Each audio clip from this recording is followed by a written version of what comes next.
Do you have drawers? I know, kind of personal. But my question is, do they glide open and closed as smooth as butter? No? Don't worry, I have the perfect hack to make all your drawers glide smooth. You'll need a candle. Oops, not lit. Be sure to cover the entire drawer sides with wax. Don't worry about getting it on too thick.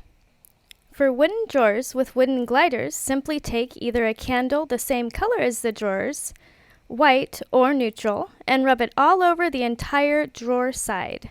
Go back and forth or apply the unlit candle wax in a circular motion. Next, take a lint-free rag to buff the wax into the drawers using a circular motion. Buff just enough to get a smooth finish with the wax. Your goal is not to rub all of it off. You may see a little haze, and this is what we're going for. Be sure to get both sides of each drawer. In addition, you can apply the wax to the inner glide strips and the inside area that the drawer will be sliding into. No need to buff when completing this part. We're not done yet, but I wanted to take a moment to thank you for watching.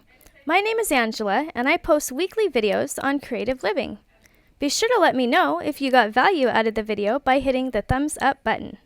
Also, hit the subscribe button and the notification bell so you don't miss an upload. I have a ton of home decor hacks up my sleeve that you will love. I have placed the entire home decor ideas and furniture redesign playlist at the end of this video for you to enjoy. I'm uploading every day in the month of December and have another fun and educational video planned for tomorrow. So I will see you in the next video. Peace out.